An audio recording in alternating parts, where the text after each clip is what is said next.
I think this is wild.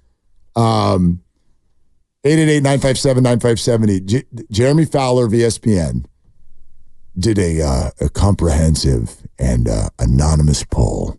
It's very quiet. Yeah. He called all the scouts and coaches and execs in the NFC.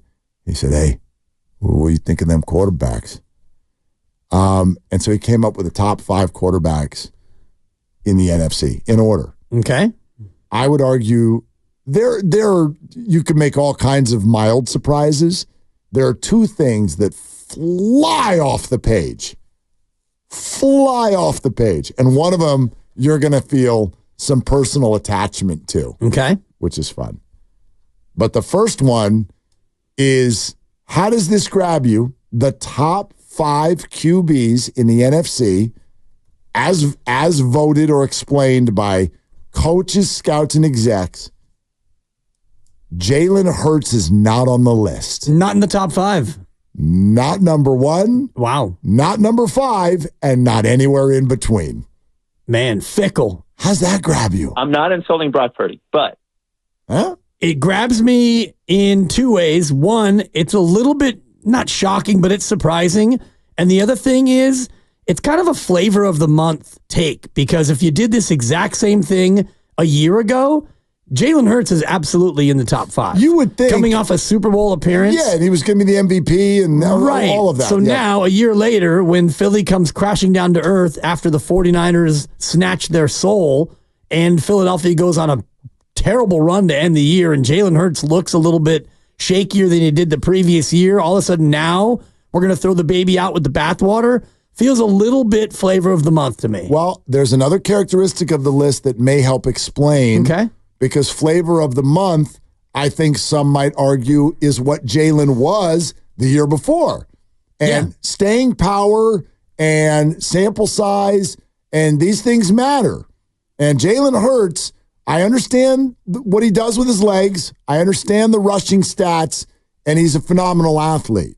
But and the brotherly shove. Right. If you take away the brotherly shove touchdowns, which I think many would argue are not just Jalen. I think many would argue there are other quarterbacks, if you stuck them with that system and that center. Jason Kelce, right, and all those things, like they'd be able to do that too. If you just look at Jalen's passing stats, boy, he was incredibly average last year. Incredibly average, right? He was short of 3,900 yards. I think his TD and interception total was 23 to 15. Yep, 20th in football in quarterback rating. Not a perfect stat, but reflective of overall efficiency. It was below 90. Yeah, 89.1. Yeah, that's not great. No. You would be shocked to hear some of the names that finished ahead of Jalen Hurts in quarterback rating. I'm looking right now at the list. I mean, names like Kyler Murray. Calamari. Both of, like Tyrod Taylor and Tommy DeVito, both of the guys who played for the Giants. Joe Flacco, Geno Smith, Baker Mayfield, Derek Carr. These guys all had ratings that were well above Jalen Hurts last year. Russell Wilson, Jake Browning. Yeah, he had a great run, 7 games. He did. He played great. He did. He played really well. So anyway, that was surprise number 1. We can react to that. Okay. Here's surprise number 2. It's the guy that landed in the number 2 hole.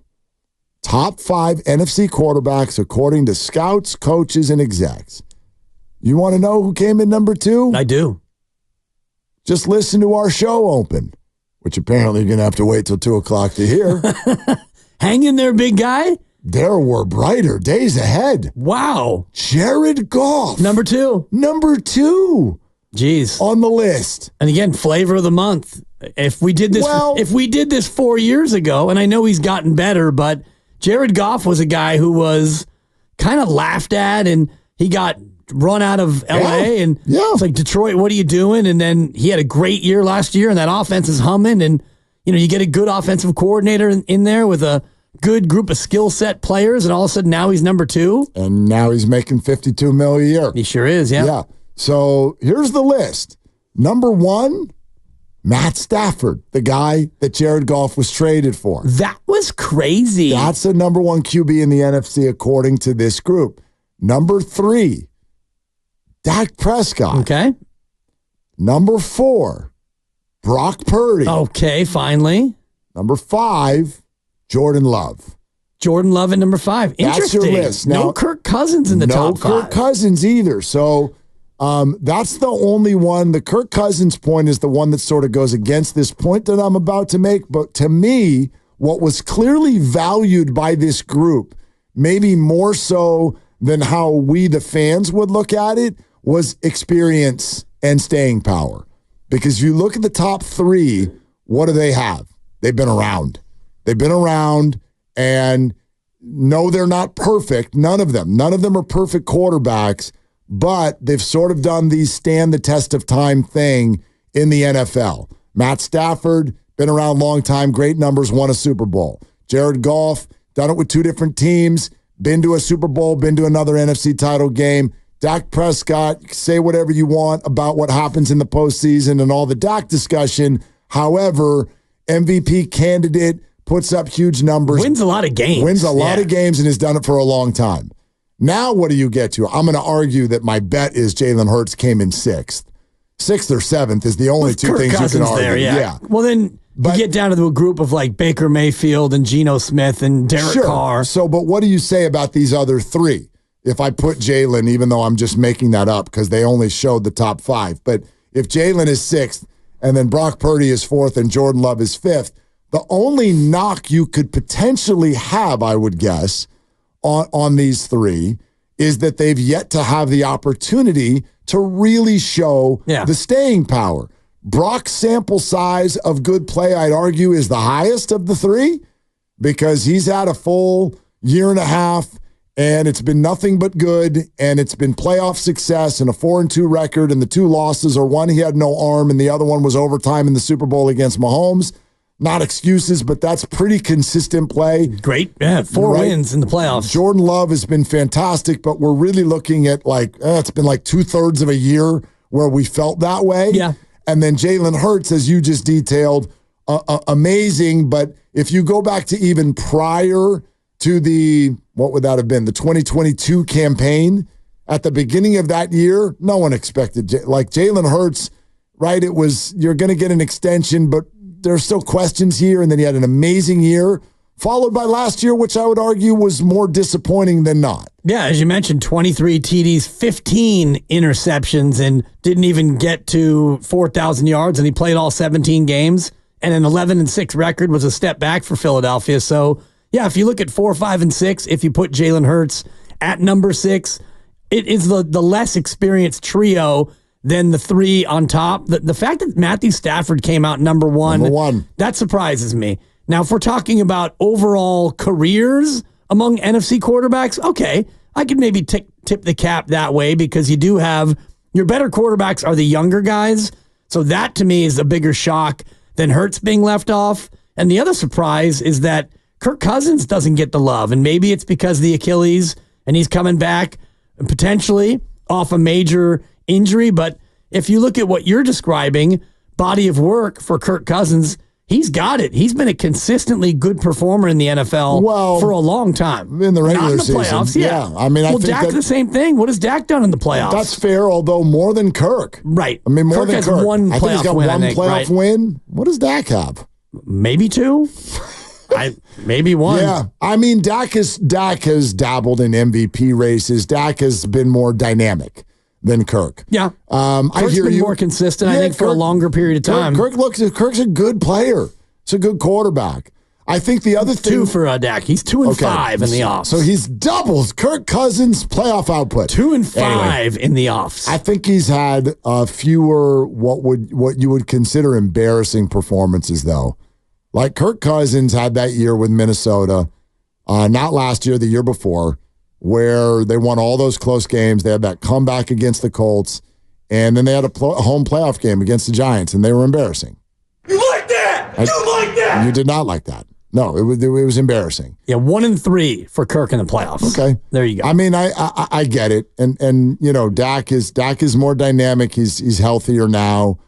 The other aspect of this that stands out to me, and I've always thought this is a big determining factor with fans and media, terms of how we rate quarterbacks is the inevitable fantasy football effect.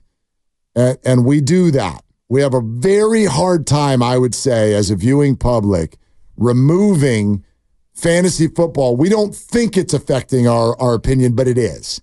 It absolutely is. Like if I took this group of 5 that I just mentioned, Stafford, Goff, Dak, Brock, and Jordan, you know damn well of those 5 who's going to get picked first in the fantasy drafts this year. Probably Goff. No, Jordan Love. For sure, I would argue. I wonder, because Goff, I mean, as much as they throw it. Yeah, let's look here. You talk, I'll pull up fantasy rankings right now. All right. For 2024. I just look at what Goff did last year with 30 touchdowns and big yardage numbers, and that offense with Amon-Ra getting his deal and all the rest of the weapons that Detroit has, and a team that I think is primed to take another step forward potentially.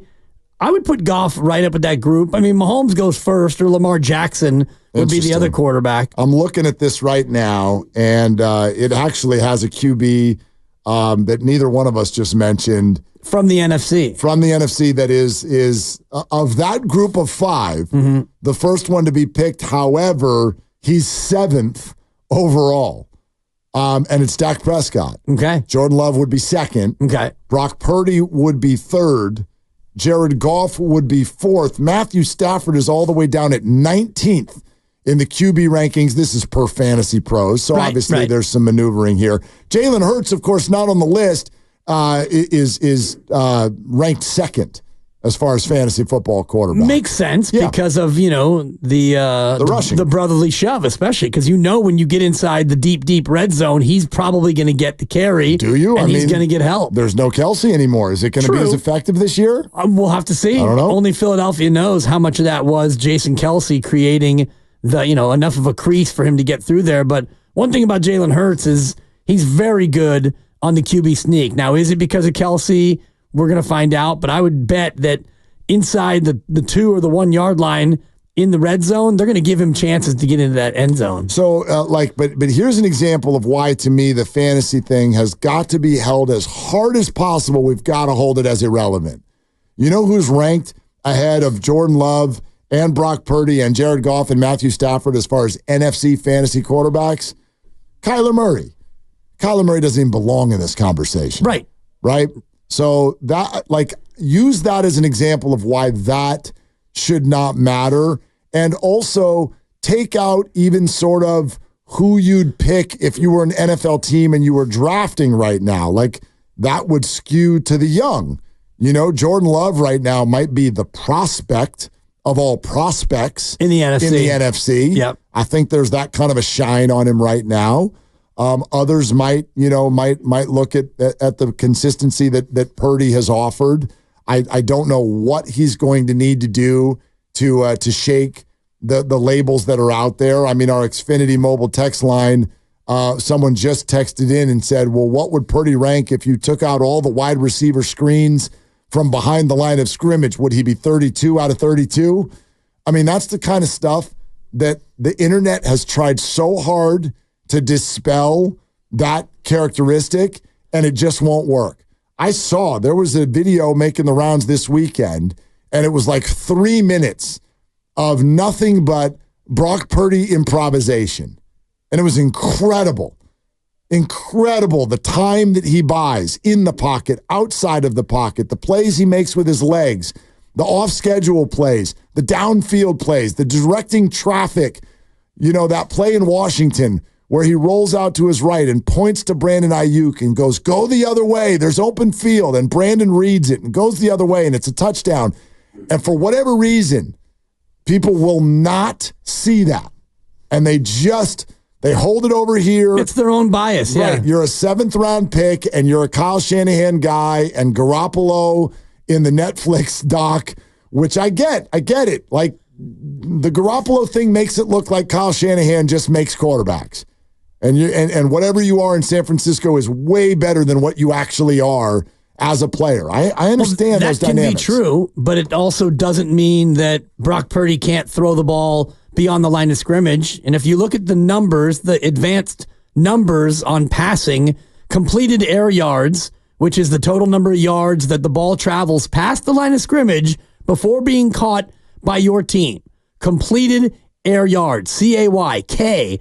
He's 8th in football in completed air yards. So it's not like he's a dink and dunker or captain check down, or you're running just the the behind the line of scrimmage, the jet sweep flip, and the dump down screens.